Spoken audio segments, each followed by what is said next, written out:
Hello. कैसे हैं? तो अभी हम लोग sexual reproduction in flowering plant में क्या पढ़ेंगे? पॉलिनेशन। तो पॉलिनेशन क्या होता है?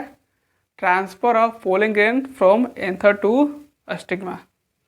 तो पॉलिनेशन क्या होता है? Transfer of pollen grain from anther to stigma, from anther to stigma. तो अब हम लोग देखते हैं कि पॉलिनेशन कितने प्रकार के होते हैं, कितने टाइप्स होते हैं। तो पॉलिनेशन के टाइप्स कितने हैं? दो। पहला क्या है? Self pollination. और दूसरा क्या है? Cross pollination. सेल्फ पॉलिनेशन को और क्या बोलते हैं? ऑटोगेमी। क्या बोलते हैं? ऑटोगेमी। ऑटोगेमी। और इस क्रॉस पॉलिनेशन को एलोगेमी। ओके। और इससे पीछे वाला वीडियो अगर नहीं देखे हैं sexual reproduction in flowering plant को बेस शुरुआत से पढ़ा है इसमें, तो ज़रूर देखिए उसको, तभी समझ में आएगा अच्छे से। ओके। तो सेल्फ पॉलिनेशन, जैसे प्लांट पे एक ही फ्लावर पे क्या होगा? मेल भी होगा और फीमेल भी होगा। तो इसमें क्या होगा? श्योर होता है कि सिर्फ ऑटोगेमी ही होगा। इसमें क्या होता है? क्लिस्टोगेमी। क्लिस्टोगेमी। इस क्लिस्टोगेमी यानी इसके जो एंथर है और स्टिग्मा है, क्योंकि पोलिन कहाँ जाएगा? एंथर से निकलेगा और स्टिग्मा पर जाएगा, जो फीमेल गैमेटोफाइट है। तो ये दोनों एक्सपोज नहीं होते हैं। ओके। और इसमें क्या होते हैं? दो होते हैं। जिटनोगेमी। क्या होते हैं?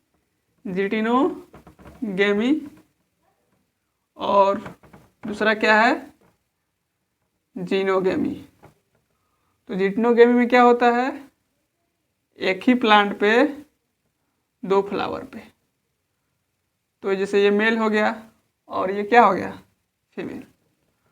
तो इससे क्या होगा? फंक्शनली क्रॉस पॉलिनेशन होगा, क्योंकि इसमें एजेंट की जरूरत पड़ेगी, कोई ना कोई एजेंट जो मेल गैमेट को फीमेल गैमेट पे ला सके। ओके। और जीनोगेमी में क्या होगा? एक प्लांट पे मेल फ्लावर होगा, मेल रिप्रोडक्टिव स्ट्रक्चर, और दूसरे प्लांट पे के फ्लावर पे फीमेल स्ट्रक्चर होगा। तो इस पर फंक्शनली क्रॉस पॉलिनेशन है और जेनेटिकली भी। इसमें क्या है? फंक्शनली क्रॉस पॉलिनेशन, हालांकि जेनेटिकली कैसा है? सेल्फ पॉलिनेशन है। ओके। तब हम लोग देखेंगे कि फेवर करने के लिए ऑटोगेमी के लिए कौन फेवर करता है और क्रॉस पॉलिनेशन के लिए कौन फेवर करता है, उसका एडेप्टेशन देखेंगे। तो आइए देखते हैं यहाँ पे एडेप्टेशन, दोनों का डिफरेंस यहाँ पे देख लेते हैं। यहाँ तक कोई दिक्कत नहीं है आपको? तो यहाँ पे देख लेते हैं। पहले क्या होगा? बोलिए। इसमें क्या होगा? मोनोक्लाइनी। मोनोक्लाइनी मतलब बाइसेक्सुअल फ्लावर। बाइसेक्सुअल फ्लावर यानी एक फ्लावर पे दोनों मेल रिप्रोडक्टिव स्ट्रक्चर और फीमेल रिप्रोडक्टिव स्ट्रक्चर होंगे। तो इसमें क्या होगा? अब इसका देखते हैं क्रॉस पॉलिनेशन के लिए। सॉरी, यहाँ पे बिठा देते हैं पहले। तो इसके लिए डिफरेंस क्या हो जाएगा? डाइक्लाइनी। डाइक्लाइनी में क्या होगा? Unisexual flower. ये हमने इसको डिटेल में बता चुके थे कि यूनिसेक्सुअल फ्लावर, बाइसेक्सुअल फ्लावर क्या होता है, रिप्रोडक्शन इन ऑर्गेनिज्म में डिटेल में बताया हूँ। ओके। तो अगर आपको इसमें समझने में दिक्कत हो रहा है तो प्लीज़ उसको वीडियो को जाकर देखिए। सिर्फ रिप्रोडक्शन इन ऑर्गेनिज्म सिर्फ 3 ही वीडियो हैं, तो प्लीज़ देखिए, क्योंकि अच्छे समझने के लिए, बायोलॉजी को समझने के लिए अच्छे से, क्योंकि समझना ज़रूरी है, सिर्फ रटने से काम नहीं चलेगा। ओके। तो डाइक्लाइनी, इसमें क्या होगा? फ्लावर में मोनोसियस और डायसियस, यही बात कर चुके हैं। मोनोसियस क्या होता है? इसमें क्या होगा? कुकुरबिटा फैमिली आ जाएगा पूरा। और डायसियस में date date palm, okay, papaya, ये हो जाएगा। और दूसरा क्या होगा, होमोगेमी। होमोगेमी यानी जो मेल और फीमेल स्ट्रक्चर है, मेल और फीमेल रिप्रोडक्टिव स्ट्रक्चर जो है वो एक ही समय में मैच्योर हो, तो वो किसको सपोर्ट करेगा, सेल्फ पॉलिनेशन को। और इसमें हार्कोगेमी, डाइकोगेमी बोलिए, क्या होगा, डाइकोगेमी। हार्कोगेमी अलग होता है, वो आगे बताएंगे। डाइकोगेमी में क्या होगा, डिफरेंट टाइम पे मेल और एंड फीमेल रिप्रोडक्टिव स्ट्रक्चर क्या हो गया, मैच्योर होंगे। ये हो गया। अब हम लोग इसमें देखते हैं और क्या होगा। तो ये हो गया क्लिस्टोगेमी, क्लिस्टोगेमी। और इसमें क्या हो जाएगा, चेस्मोगेमी। क्लिस्टोगेमी में क्या होगा, इसमें क्लिस्टोगेमी में जो एंथर और स्टिग्मा है वो एक्सपोज नहीं होंगे, ओपन नहीं होंगे, तो इसमें सीओड कर गया सेल्फ पॉलिनेशन को। चेस्मोगेमी में कर सकता है, करेगा क्या, किसके लिए, क्रॉस पॉलिनेशन के लिए। तब हम लोग इसका ये बेनिफिट हो गया। एक हार्कोगेमी होता है। हार्कोगेमी में क्या होगा, जो उसका अपीयरेंस होगा, जैसे मेल रिप्रोडक्टिव स्ट्रक्चर बड़ा होगा और फीमेल रिप्रोडक्टिव स्ट्रक्चर छोटा होगा, तो उससे प्रिवेंट करेगा ना सेल्फ पॉलिनेशन को, वहाँ पे क्रॉस पॉलिनेशन होगा, तो ये भी हो सकता है। तो ये इसका फ़ायदा है, मतलब इसका फेवर कंडीशन क्या बोलते हैं, सेल्फ पॉलिनेशन के लिए है और क्रॉस पॉलिनेशन के लिए ये है, डाइक्लाइनी, डाइकोगेमी, हार्कोगेमी, ये सब है। तो ओके, तो हम लोग क्या देखेंगे, एजेंट ऑफ पॉलिनेशन। तो पॉलिनेशन दो तरह के होंगे, किसमें आएगा, इसमें आएगा, क्योंकि इसमें तो सेल्फ पॉलिनेशन अपने से कर लेगा उसके लिए, क्योंकि दो एक्सपोज्ड एंथर और स्टिग्मा नहीं होंगे तो अपने से वो कर लेगा। ओके, क्योंकि दोनों सिंक्राइज हो गए ना, जैसे ही मेल पोलन ग्रेन निकला उधर से रिसीव करने के लिए स्टिग्मा पे तैयार रहेगा, दोनों मैच्योर रहेंगे साथ ही साथ, उसमें ज़रूरत नहीं पड़ेगा। क्योंकि जैसे देखिए यहाँ पे है मेल गैमेट और यहाँ से यहाँ पे गिर गया, तो इसी में गिर गया तो कोई किसी को पॉलिनेशन की जरूरत नहीं पड़ेगी। लेकिन क्रॉस पॉलिनेशन में पॉलिनेशन की पॉलिनेटिंग एजेंट की जरूरत पड़ेगी। बायोटिक हो सकता है, बायोटिक में जैसे एनिमल, बर्ड, कुछ हो सकता है। और बायोटिक में वाटर, एलोगमी में, आउटब्रीडिंग डिवाइसेज में, ये एनसीईआरटी में है, दिया हुआ है सेल्फ इनकम्पैटिबिलिटी। तो इसको देखते हैं। तो इसमें होता है एक हेट्रोमॉर्फिक मतलब मॉर्फोलॉजी के आधार पे, डायस्टाइली, ट्राइस्टाइली। तो डिफरेंट स्टाइल होंगे, एक स्टाइल बड़ा होगा, ओके, और दूसरा स्टाइल छोटा होगा, तो हेट्रो डायस्टाइली होगा। उसमें दो स्टाइल डिफरेंट होंगे, ट्राइस्टाइली में 3 स्टाइल डिफरेंट होंगे, ओके। और होमोमॉर्फिक में, इसमें देखने में तो पता नहीं चलेगा, तो उसको जेनेटिक देखेंगे, उस पर एंथर को स्टिग्मा पे गिराएंगे, सॉरी पोलन ग्रेन को कहाँ पे गिराएंगे, स्टिग्मा पे, फिर देखेंगे पॉलिनेशन हो रहा है कि फर्टिलाइजेशन हो रहा है कि नहीं। तो गैमेटोफिटिक सेल्फ इनकम्पैटिबिलिटी का एग्जाम्पल है लिलियसी फैमिली, पोएसी और सोलेसी फैमिली है। और स्पोरोफिटिक सेल्फ इनकम्पैटिबिलिटी का एग्जाम्पल है स्टेसी फैमिली और ब्रासिकेसी फैमिली। तो अब हम लोग समझते हैं ये जो सेल्फ इनकम्पैटिबिलिटी होता क्या है। ओके, एक होता है कंपैटिबल और दूसरा होता है इनकम्पैटिबल। तो कंपैटिबल क्या होता है, एबल टू फर्टिलाइज, ओके। और इनकम्पैटिबल क्या हो जाएगा, नॉट एबल टू फर्टिलाइज।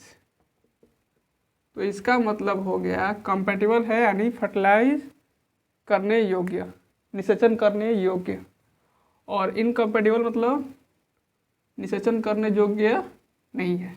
तो यहाँ पे सेल्फ इनकम्पैटिबल मतलब जो अपने होंगे, अपने में वो फर्टिलाइज नहीं कर पाएंगे। तो ये प्लांट भी करते हैं, जिससे हम लोग में एनिमल में क्या होता है, जो फर्टिलाइजेशन किया जाता है अपने में नहीं किया जाता है, जैसे गोत्र में लाया जाता है तो उसमें क्या होता है, पराया का होना चाहिए, सेम गोत्र में नहीं किया जाता है, ये मिलाया जाता है।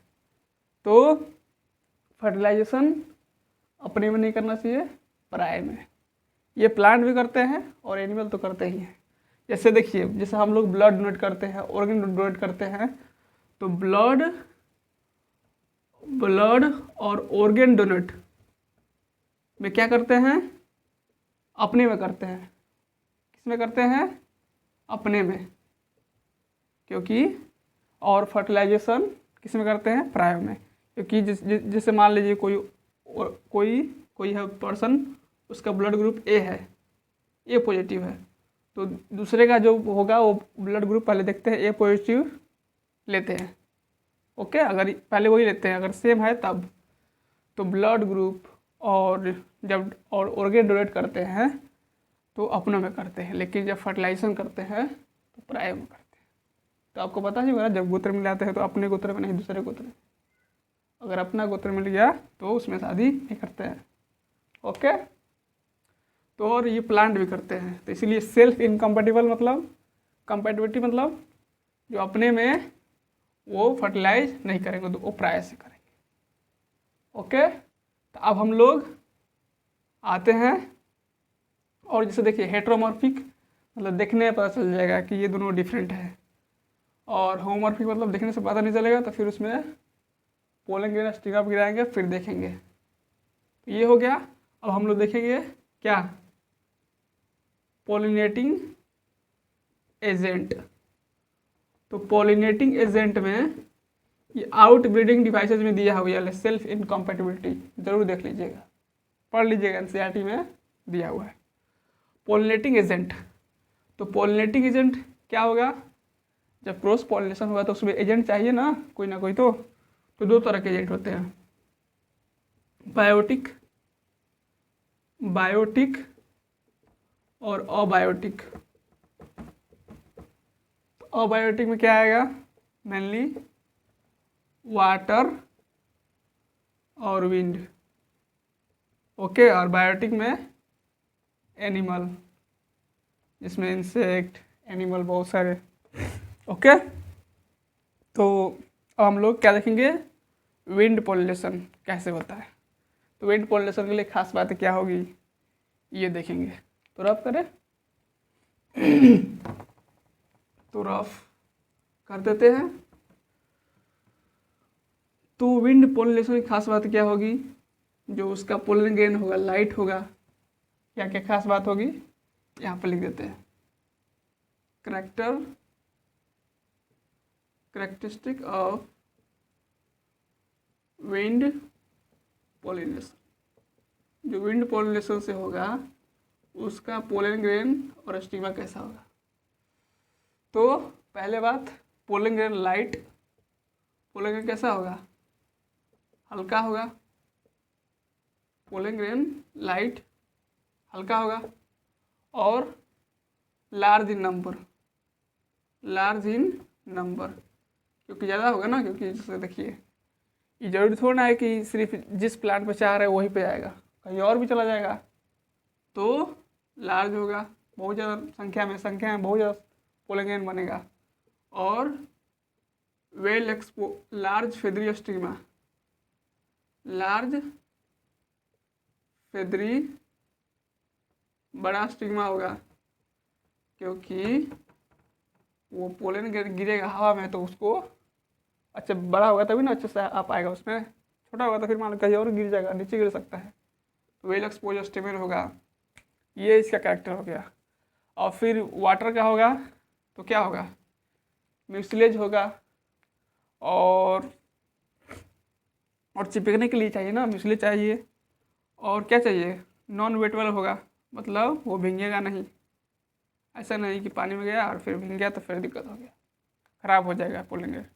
इसलिए नॉन वेटेबल होगा, म्यूसिलेज होगा, तो जाएगा, चिपकने के लिए चाहिए ना, तो ये हो सकता है। अब हम लोग तो जैसे विंड पॉलिनेशन में कॉमन एग्जांपल क्या है ग्रास। विंड पॉलिनेशन का कॉमन एग्जांपल क्या है, ग्रास। अब वाटर में आते हैं तो वाटर में बहुत सारे एक्वेटिक प्लांट है। एनसीईआरटी में दिया है, एनसीईआरटी में जरूर पढ़ लीजिएगा। 30 जनरा किसका, जीनस मोनोकोटिलिडन का, कोटिलिडन का। और एक्वेटिक प्लांट में जैसे फ्रेश वाटर में क्या है, बोलिए, हाइड्रा वैलेंसेरिया। फ्रेश वाटर में हाइड्रा वैलिसिनेरिया, ये हो गया सी ग्रासेज में। और जो सी वाटर में जोस्ट्रा। और वाटर लिली है जो इंसेक्ट और विंड से करता है, क्योंकि वो ऊपर आ जाता है पानी के ऊपर और उसे करता है। तो ये हो गया। अब बायोटिक में देखते हैं तो एनिमल से, तो बायोटिक के लिए क्या है, उसके ऊपर एनिमल को अट्रैक्ट करने के लिए चाहिए ना, तो कलरफुल होगा, उसके उसमें क्या होगा, सुगंध होगा, ओके, स्मेल होगा उसमें, अच्छा सा खुशबू जितना होगा उससे एनिमल उससे अट्रैक्ट होंगे, उसी की तरह होंगे। तो किस में होगा, ये जो बायोटिक में होगा। जैसे हनी भी देखे होंगे आप, तो हनी भी क्या करता है, वो अट्रैक्ट होता है। तो उस जैसे ये मेल फ्लावर है, जैसे देखिए ये हो गया मेल फ्लावर, और ये है क्या, इसी जैसा है, और ये है फीमेल फ्लावर। ओके, समझने के लिए बनाया है, यहाँ कर ही देते हैं। ओके, कोई दिक्कत नहीं है। तो ये जो फीमेल फ्लावर है, ये मेल फ्लावर है, तो यहाँ से जैसे मान लीजिए कोई इंसेक्ट यहाँ बैठ गया, ओके, यहाँ बैठ गया, फिर एक ही जैसा है, तो फिर इसको देखेगा, क्योंकि इसमें अट्रैक्शन होगा, चमकीला दिखेगा, और इसका स्मेल अच्छा होगा, परफ्यूम मतलब क्या बोलते हैं, स्मेल अच्छा होगा, जिससे अट्रैक्शन होगा। और फिर इसके बाद कहाँ पे जाएगा, खुशबू इसमें रहेगा। फिर इसके बाद देखेगा कि ये भी सेम है, तो इस पर बैठेगा, तो इसके पैर में पोलन ग्रैंड चिपक गया। फिर फिर यहाँ से बैठ गया, यहाँ पर बैठा, तो यहाँ पे आ गया, तो ये फर्टिलाइजेशन इसका काम हो गया, और इसका भी काम, दोनों का काम हो गया। ओके, जैसे फल हो गया, तो फल खाइएगा, तो फिर सीड तो फेंकिएगा ना, तो उससे भी क्या होएगा, तो वो आगे चला गया। ये किससे चला गया, फ्रूट से जब प्लांट बनने का। तो ये नहीं, हम लोग किसके बात कर रहे हैं, पॉलिनेशन की बात कर रहे हैं, अभी एंथर की बात कर रहे हैं। ओके, तो वो एग्जाम्पल नहीं देंगे फ्रूट वाला। तो ये हो गया। जैसे इसमें एग्जाम्पल बहुत सारे हैं, जैसे पपाया में क्या होगा, जैसे वो डायसिस है, तो उसमें भी होगा, जैसे जितना हनी भी करते हैं, ओके, हनी भी, बहुत सारे एनिमल हैं, पूरे एनिमल जितने जैसे हैं, ओके, एंड भी करते हैं, बहुत सारे लोग इस पे करते हैं। तो अगले वीडियो में हम लोग ये पढ़ेंगे बायोटिक के जो एग्जांपल है वो, कि कौन कौन एलिमेंट से, कौन कौन एनिमल करते हैं, उसका नाम, जैसे माइरोफिली, बैट भी करता है, और जैसे इंसेक्ट करता है एंटोमोफिली, ओके, जैसे बहुत सारा है। कल एग्जाम्पल हम लोग देखेंगे। तब तक हमें दीजिए इजाज़त, और बने रहिए इस चैनल पे। चैनल को सब्सक्राइब कर लीजिए, और लाइक तो ज़रूर करिए, क्योंकि इससे मुझे मोटिवेशन मिलेगी। Thank you.